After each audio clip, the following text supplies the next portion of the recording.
finalmente una contracción circunferencial y otra que finalmente es en espiral, que permite, si ustedes ven, ¿no es cierto?, la imagen de atrás, ¿no es cierto?, que el corazón haga una especie de twist, ¿ya? Esto, ¿no es cierto?, permite que solo la contracción de un 15% de la fibra, o no solo de un 15%, sino que en un 15% de las fibras, se traduzca en una función ventricular del 60% al menos, ¿ya? Así, ¿no es cierto?, todas estas fibras, ¿no es cierto?, ascendentes y descendentes se mueven, ¿no es cierto?, en dirección contraria, lo que permite, ¿no es cierto?, que se genere, ¿no es cierto?, el twist de la contracción, ¿no es cierto?, finalmente que la base y el ápex del corazón se junten y luego roten de forma circunferencial, ascendente, descendente, y luego las circunferenciales producen la rotación. Y este es el movimiento de twist. Por lo tanto, la mecánica longitudinal está dada por las fibras descendentes y ascendentes en el fondo. La mecánica radial y circunferencial, tanto por las fibras circunferenciales y las fibras epicárdicas ascendentes, ¿no es cierto? Y esto permite finalmente el twist. Así, para que ustedes no se enreden, ¿no es cierto?, al estudiar lo que nosotros acabamos de decir, ¿no es cierto?, las fibras, ¿no es cierto?, ascendentes, descendentes y las circunferenciales, ¿no es cierto?, que determinan, ¿no es cierto?, un acortamiento radial, circunferencial y longitudinal, que finalmente genera el twist que les estoy comentando en esta presentación, son los componentes finalmente del strain. ¿Qué es lo que es el strain? Es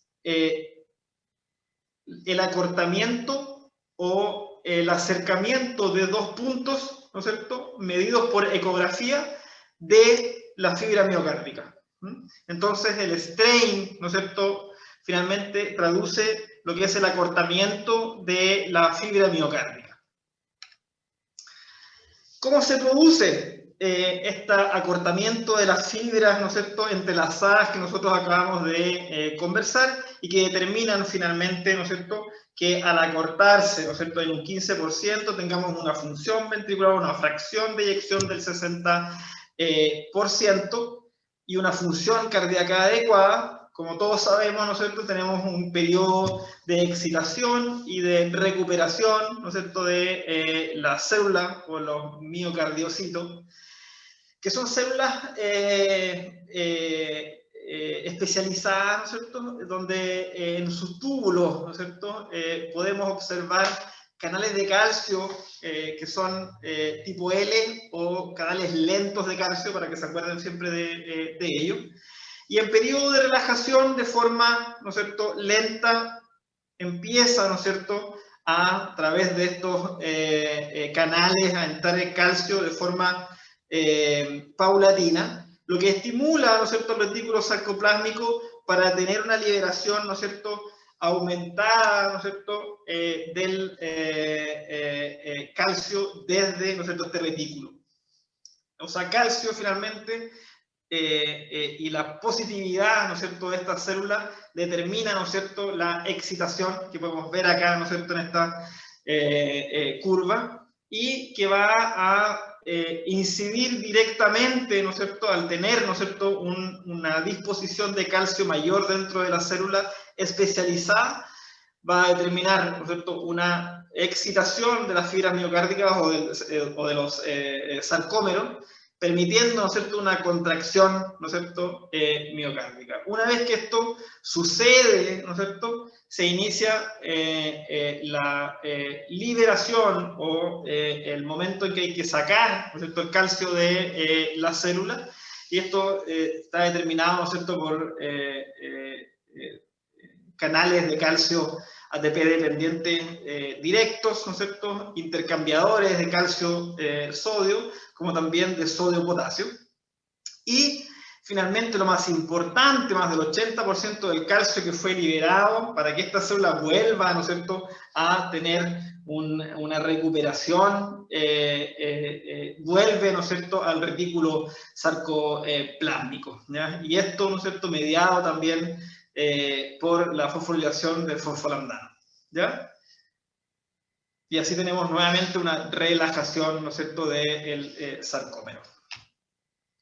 Así, ¿no es cierto?, no tienen que olvidar que el sarcómero, ¿no es cierto?, es la unidad especializada de la célula miocárdica que permite la contracción, ¿no es cierto?, que está entre dos líneas Z, ¿no es cierto?, y que finalmente se compone de un filamento grueso, otro delgado, ¿no es cierto?, que finalmente determinan la troponina y la miosina, ¿ya?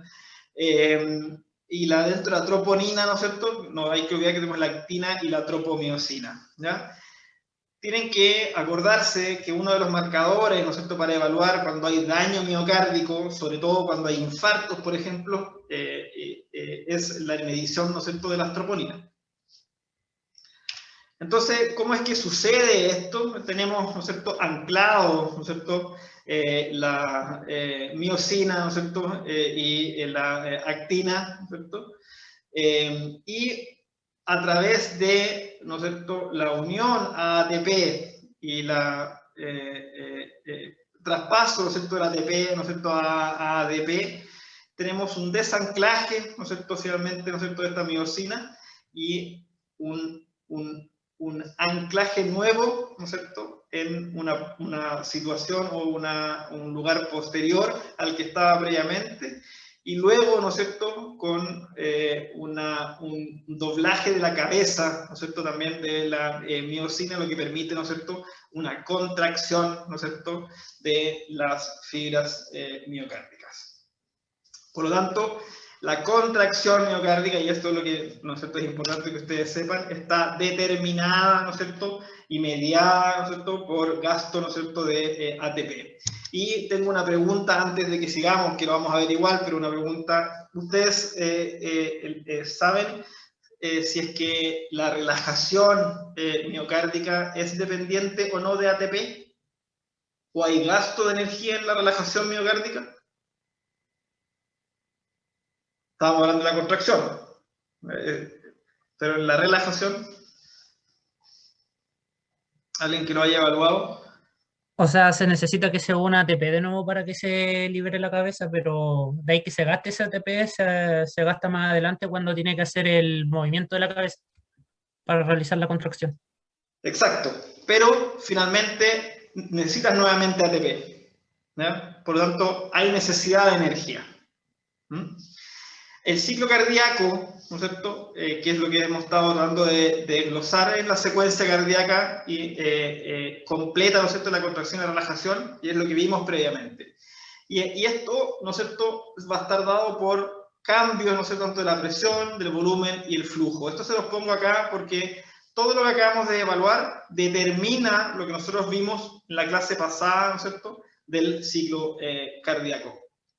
Así, no hay que olvidar que tenemos una contracción ventricular, una relajación ventricular y el llenado también ventricular, ¿no es cierto? Y cada una de las fases, para que no lo olviden, y es lo mismo que vimos, ¿no es cierto?, en el ciclo anterior. Y en el llenado ventricular, ¿no es cierto?, tenemos el llenado rápido, el llenado lento o diástasis, ¿no es cierto?, y el llenado, ¿no es cierto?, activo, que está dado por la contracción atrial. ¿Ustedes saben cuánto es lo que determina del llenado total del ventrículo la contracción atrial? Es solo un 20%, me parece. 20-25%, muy bien. Entonces, de los determinantes, para ya entrar, ¿no es cierto?, en tema de la performance ventricular, ¿no es cierto?, o de la función ventricular, por supuesto está la función sistólica y la función diastólica. Por lo tanto, nosotros podemos tener insuficiencia cardíaca sistólica e insuficiencia cardíaca diastólica, ¿ya? Por lo tanto, también se habla, y no sé si ustedes lo han escuchado, de la insuficiencia cardíaca con función ventricular normal. ¿Lo habían escuchado alguna vez?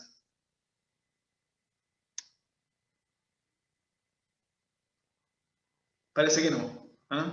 Y aunque parece un trabalengua, no es un trabalengua. En el fondo son pacientes que tienen función cardíaca normal sistólica, pero tienen una disfunción en la relajación, ¿ya? Siempre que no hay que olvidar que la eyección ventricular está en relación directa con la función sistólica, eso lo vimos en el ciclo cardíaco, ¿no es cierto? Y el llenado ventricular asociado, ¿no es cierto?, a la función diastólica. Si la función diastólica está alterada, es muy difícil que nosotros tengamos un llenado ventricular que es adecuado. Si no tenemos un llenado ventricular que es adecuado, vamos a tener menos, ¿no es cierto?, capacidad para poder eyectar sangre porque hay menos, ¿no es cierto? Y eso determina que la función ventricular sistólica también se vaya deteriorando. Solo para que lo sepan ustedes.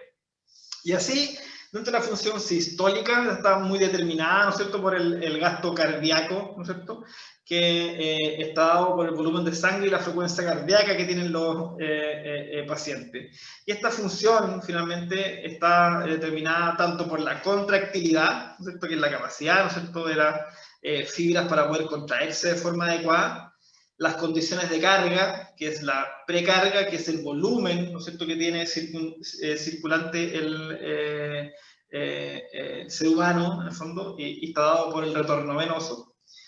Y las condiciones de postcarga, que es la presión a la que tiene que eyectar, ¿no es cierto?, el corazón, la sangre, o la presión que tiene que vencer para poder eyectar, ¿no es cierto?, la sangre. Y por supuesto, ¿no es cierto?, la frecuencia cardíaca. Y todo esto determina, ¿no es cierto?, cuánto es el gasto cardíaco, que va a estar directamente relacionado con la función sistólica.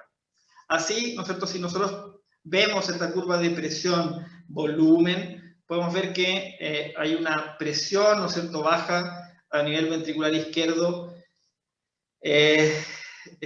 con un llenado, ¿no es cierto?, que se inicia, que al inicio es pasivo, luego activo, luego de la contracción atrial.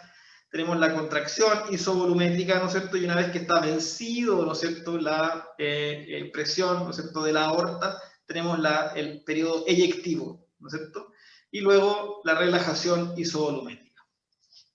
Y todo esto está determinado, ¿no es cierto?, finalmente, por la contractilidad, las condiciones de carga y la frecuencia cardíaca. Así, ¿no es cierto?, las relaciones entre la curva presión-volumen y finalmente el largo del sarcómero es determinante para que nosotros podamos tener una contractilidad, ¿no es cierto?, que es la adecuada, ¿no es cierto? Y esto está asociado, ¿no es cierto?, a la ley finalmente de Frank y de Starling, ¿no es cierto?, en que finalmente el largo, ¿no es cierto?, el músculo que nosotros tenemos al momento, ¿no es cierto?, de que se inicie la contracción, está directamente determinado con la magnitud de la contracción y la capacidad, ¿no es cierto?, que vamos a tener para poder eyectar, ¿no es cierto?, volúmenes de sangre. Así, no hay que olvidar que los determinantes de la función sistólica están dados por la contractilidad, ¿no es cierto?, las condiciones de carga, la ley de Frank-Starling y la frecuencia cardíaca. Así, sabemos ya que a mayor contractilidad, mayor performance finalmente del músculo cardíaco. ¿Y por qué está determinada la contractilidad? Está dado, ¿no es cierto?, por las fibras, ¿no es cierto?, miocárdicas, y por el calcio disponible que tienen para poder iniciar, ¿no es cierto?, la excitación e iniciar, ¿no es cierto?, la contractilidad mediada por ATP. Cuando hay una mayor contractilidad, finalmente también hay una mejor relajación. Así, ¿no es cierto?, mayor contractilidad, ¿no es cierto?, nosotros podemos ver en esta curva de presión-volumen, ¿no es cierto?, que aumenta, ¿no es cierto?, claramente el volumen eyectivo, que es lo que acabamos de comentar, ¿no es cierto?, y obviamente, como vamos a tener un mayor volumen eyectivo, disminuye el volumen que vamos a tener al final, ¿no es cierto?, de la sístole, ¿no es cierto? Pueden ver que el volumen, ¿no es cierto?, es menor. Pero el volumen de diástole nunca va a estar alterado, porque esto está determinado, ¿no es cierto?, por la precarga. Así, la precarga, como así lo decíamos, está dado, y el factor determinante más importante es el retorno venoso, ¿no es cierto? Y finalmente, toda la capacidad de reservorio, ¿no es cierto?, que tiene la aurícula izquierda. Así, pasa la sangre, ¿no es cierto?, la aurícula izquierda de forma pasiva, ¿no es cierto?, al ventrículo, y luego, ¿no es cierto?, tenemos la diástasis o periodo plató, luego la contracción auricular, que determina, ¿no es cierto?, que tengamos este último 25% de todo el volumen de fin de diástole dado por la aurícula. Por eso es que, como por ejemplo, cuando los pacientes pierden la capacidad de contracción de la aurícula, como ¿en qué enfermedad conocen ustedes que la aurícula no se contrae? Fibrilación auricular. Exacto, la fibrilación auricular, donde la aurícula no tiene una contracción, ¿no es cierto?, que es adecuada por ritmo sinusal, ¿no es cierto?, sino que está fibrilando. Esa es la fibrilación auricular. Por lo tanto, este último 25% ya se lo restamos al paciente. Por eso es que los pacientes con fibrilación auricular desarrollan, ¿no es cierto?, tanto por la misma fibrilación auricular, un daño, ¿no es cierto?, miocárdico por taquicardiomyopatía, como también por alteración de los volúmenes, porque no tenemos, ¿no es cierto?, compensación atrial para tener este último 25% que determina el volumen de fin de diástole. ¿Ya? Muy bien. ¿Quién me contestó eso? Que ponga su camarita, por favor.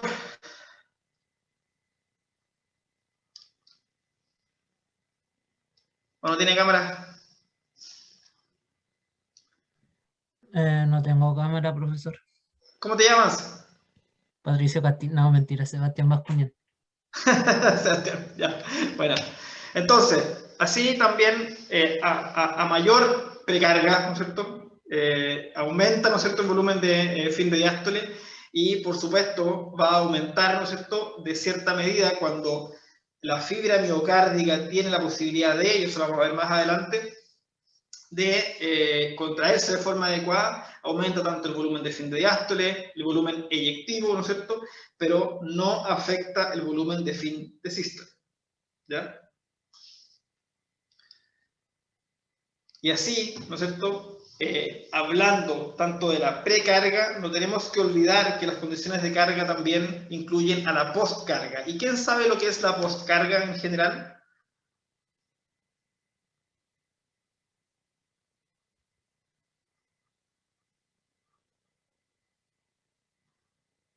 La presión como para vencer la resistencia. Ya, o sea, está bien, es la presión arterial, es la presión de la aorta, en el fondo, ¿no es cierto?, que determina finalmente que el ventrículo izquierdo tiene que vencer la presión que exista en la aorta para poder eyectar, ¿no es cierto? Entonces, eso es el concepto que tienen que tener. La postcarga es la presión que existe en la aorta, y el ventrículo, ¿no es cierto?, tiene que vencer esta presión para poder sacar, ¿no es cierto?, el contenido, volumen que tiene, ¿no es cierto?, en su interior. Así, si vemos las curvas, ¿no es cierto?, de presión, volumen, ¿no es cierto?, podemos ver que a mayor postcarga, o sea, a mayor presión que tenga que vencer, ¿no es cierto?, el volumen capaz que va a poder sacar el ventrículo hacia la aorta es menor, ¿ya?, porque no tiene, ¿no es cierto?, tanta fuerza, ¿ya?, y por lo tanto aumenta el volumen de fin de sístole, ¿ya?, en este punto. ¿Por qué? Porque no fue capaz de eyectar todo el volumen. Y así, ¿no es cierto?, no hay que olvidar, ¿no es cierto?, que para poder tener una adecuada contractilidad tenemos que tener una adecuada ley de Frank-Starling, ¿no es cierto?, para que nuestra fibra miocárdica funcione de forma adecuada, ¿no es cierto? Y finalmente tenemos la ley que es de Frank y de Starling, ¿no es cierto?, que prácticamente dicen, ¿no es cierto?, lo mismo. Y es que un mayor volumen de fin de diástole, finalmente, genera, ¿no es cierto?, dentro de las capacidades de la fibra miocárdica, ¿no es cierto?, de poder contraerse, ¿no es cierto?, más y poder eyectar, ¿no es cierto?, con mayor fuerza contráctil el volumen intracavitario del ventrículo izquierdo, en el fondo, ¿ya? Y Starling dice lo mismo que Frank, ¿no es cierto?, pero hace la salvedad, que es muy importante, ¿no es cierto?, que dentro de las capacidades fisiológicas de la fibra, ¿no es cierto?, es que esto va a funcionar como lo acabamos de comentar. Pero si cuando ya tenemos volúmenes de fin de diástole que son demasiado largos o grandes, la fibra se puede estirar tanto que ya no hay capacidad de unirse y contraerse, ¿ya? Y ahí es cuando estamos hablando un tanto, a veces, ¿no es cierto?, de ciertos grados de insuficiencia cardíaca también, o un tipo de insuficiencia cardíaca. No hay que olvidar que uno es la función sistólica y lo otro es la función diastólica, ¿no es cierto?, del corazón, que el rol principal, ¿no es cierto?, de la función diastólica es el llenado ventricular, ¿no es cierto? Y no debemos olvidar que están las características activas y pasivas, ¿no es cierto?, las activas asociadas a la relajación activa del ventrículo o la relajación isovolumétrica, ¿no es cierto?, y donde tenemos que acordarnos que se llena también pasivamente el ventrículo, perdón, activamente el ventrículo izquierdo, posterior, ¿no es cierto?, cuando ya hay apertura de las válvulas auriculoventriculares, y también las distensibilidades, ¿no es cierto?, que es pasiva.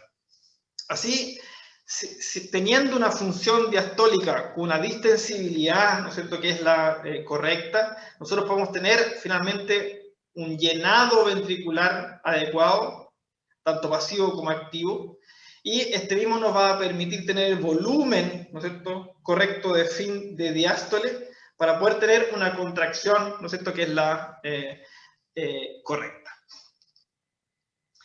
Así, no hay que olvidar, y esto es, ya yo creo que les queda claro, ¿no es cierto?, que es una pregunta, que los determinantes de la función sistólica están dados por la contractilidad, las condiciones de carga, ya lo mismo, la ley de Frank-Starling y la frecuencia cardíaca en la que esté el paciente. Y eso está dado, ¿no es cierto?, y eso determina lo que acabamos de ver también, el gasto cardíaco.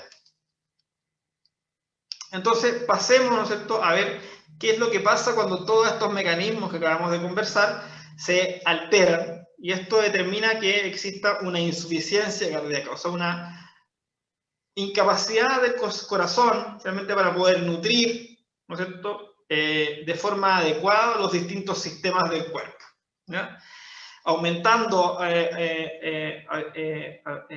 habitualmente sus presiones, ¿no es cierto?, de llenado, y eso lo vamos a ver. Y así podemos tener una disfunción sistólica, como yo les decía, o una disfunción diastólica, que está determinando, ¿no es cierto?, más que nada la alteración de la relajación. No se puede, ¿no es cierto?, relajar de forma adecuada el corazón. Así, ¿no es cierto?, la insuficiencia cardíaca está dada y tiene, ¿no es cierto?, distintos mecanismos por que se puedan producir, y dividiéndolo a grandes rasgos, tenemos por sobrecarga de volumen, ¿no es cierto?, o sobrecarga, ¿no es cierto?, de presión. Finalmente, con sobrecarga de volumen es cuando no hay una capacidad adecuada de eyectar, ¿no es cierto?, y empezamos a acumular, ¿no es cierto?, volúmenes de fin de diástoles que son muy grandes. Y esto, ¿no es cierto?, determina que la presión de fin de diástole del ventrículo izquierdo aumente, y como aumenta, ¿no es cierto?, esta presión de fin de diástole, el corazón se empieza tanto a dilatar como a no tener la capacidad, ¿no es cierto?, a través de sus fibras de poder contraerse de forma adecuada. Esto determina además, ¿no es cierto?, que tengamos un aumento, ¿no es cierto?, de la tensión de la pared, porque se está, ¿no es cierto?, estirando, como también de un aumento del consumo de oxígeno. Por eso es que los corazones insuficientes tienen un alto consumo de oxígeno, habitualmente. Y también podemos tener, ¿no es cierto?, asociados a sobrecarga de presión, ¿no es cierto?, donde finalmente tenemos presiones, ¿no es cierto?, que no determinan que haya una eyección adecuada, y es por eso que inicialmente lo que sucede es que el corazón se empieza a hipertrofiar, ¿no es cierto?, a tratar de tener más músculo para poder vencer, ¿no es cierto?, estas presiones que están siendo, ¿no es cierto?, desmedidas, y habiendo tanto músculo, la capacidad para poder relajarse y la distensibilidad, ¿no es cierto?, en diástole empieza a disminuir. Entonces, primariamente siempre hay una disfunción, ¿no es cierto?, que es por una disminución de la distensibilidad. Así, también podemos tener deterioro de la contractilidad, ¿no es cierto?, por todos estos mecanismos, ¿no es cierto?, que determinan, ¿no es cierto?, que finalmente estemos ya en los estados finales, ¿no es cierto?, de los daños miocárdicos. Y aquí ya está dado porque las fibras prácticamente no pueden tener, ¿no es cierto?, un contacto entre sí, ya que está muy dilatado, ¿no es cierto?, el corazón. Y así, ¿no es cierto?, lo mismo, la disminución de la distensibilidad, ¿no es cierto?, determina, ¿no es cierto?, que nosotros no podamos, ¿no es cierto?, tener una presión de fin de diástole que es la adecuada, finalmente, ¿ya? Y se determina, ¿no es cierto?, un círculo vicioso con presiones de fin de diástole o las presiones de llenado ventricular, que es lo mismo, que están elevadas y se puede ver, ¿no es cierto?, aquí en esta misma curva presión-volumen. Así, la insuficiencia cardíaca va determinando remodelado miocárdico para tratar de compensar de cierta forma, aumentando, ¿no es cierto?, la masa contráctil, estresando al máximo la ley o el mecanismo de Frank-Starling hasta que ya no pueda haber, ¿no es cierto?, un contacto que es el adecuado y empezamos a tener, ¿no es cierto?, esta insuficiencia. Y siempre, cuando ya empezamos a tener aumentos, ¿no es cierto?, de los volúmenes y ya no hay capacidad para poder eyectar y tenemos, ¿no es cierto?, acumulación de los volúmenes, ¿no es cierto?, de forma retrógrada, viene, ¿no es cierto?, a ayudarnos también el sistema neurohumoral simpático y además de renina, angiotensina, aldosterona. ¿Por qué es simpático? Es porque para poder aumentar, ¿no es cierto?, el gasto cardíaco, ya que no tenemos un mecanismo de Frank-Starling que está siendo, ¿no es cierto?, adecuado, por ejemplo, necesitamos aumentar la frecuencia cardíaca para que el corazón sea, ¿no es cierto?, suficiente. Y aumentar la frecuencia cardíaca, ustedes lo pueden ver habitualmente, un paciente de insuficiencia cardíaca está bien, ¿no es cierto?, taquicárdico, para poder, ¿no es cierto?, mantener, ¿no es cierto?, los órganos nobles funcionando, aún así, estando el paciente en insuficiencia cardíaca. Y todos los mecanismos de renina, angiotensina, aldosterona, dado la acumulación, ¿no es cierto?, de los volúmenes, ¿no es cierto?, y la activación, ¿no es cierto?, del aparato extramedular también, a nivel renal, ¿no es cierto? Entonces, así, lo que nosotros acabamos de conversar está asociado, ¿no es cierto?, al remodelado miocárdico, y cuando tenemos aumento de las presiones, ¿no es cierto?, o aumento, ¿no es cierto?, de los volúmenes, que es lo que acabamos de conversar previamente, tenemos remodelados que son distintos. Uno asociado a la hipertrofia, tratando de vencer las presiones mayores, y el otro asociado más que nada, ¿no es cierto?, a una hipertrofia, pero que es excéntrica con dilatación, ¿no es cierto?, y esto está dado por aumento, ¿no es cierto?, de los volúmenes. Eso. Esto es súper enredado. ¿Ah? La insuficiencia cardíaca tiene múltiples aristas. Yo saqué lo medular para que ustedes lo pudiesen entender de la mejor forma posible. Pero requiere de harto repaso y yo creo que en la próxima clase podemos dar unos 5 o 10 minutitos para poder repasarlo, digamos, y que ustedes me hagan las preguntas que quieran hacerme, porque actualmente ya me debo ir al pabellón.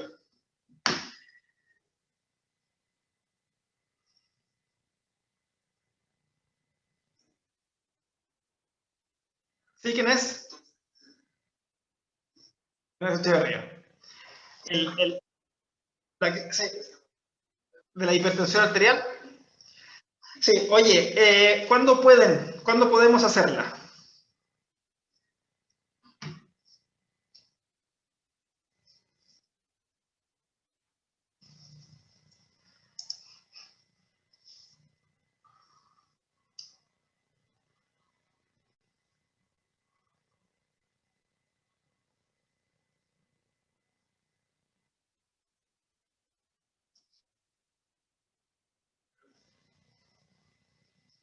¿Mañana a qué hora, chicos?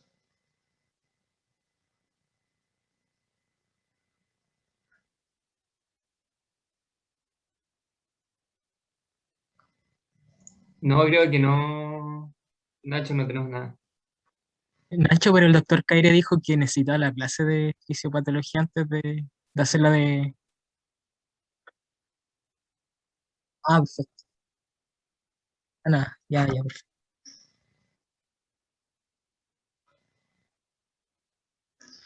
Mañana a las 4 de la tarde, ya, perfecto. Sí, nos vemos mañana a las 4. ¿Ustedes pueden hacer un link de Zoom o no? ¿O creo que yo tengo? Espera. Nacho, yo puedo hacerla. Yo tengo cuenta reuna. De hecho, es fácil crearla. Así que después te envío las instrucciones. Sí, dale. Es Marcelo.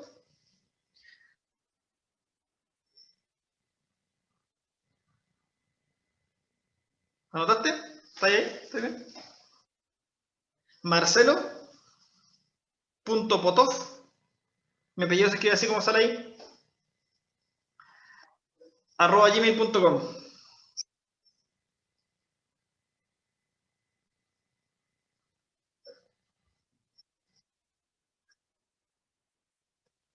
Excelente. Envíame el link nomás y nos vemos mañana a las 4 de la tarde y terminamos fisiopatología de la hipertensión arterial. ¿Vale? Ya pues, que estén muy bien. Hablamos. gracias. Chao, chao. Chao, doctor, Chao, gracias. doctor, que esté bien. Gracias, doctor. Chao, doctor. Chao.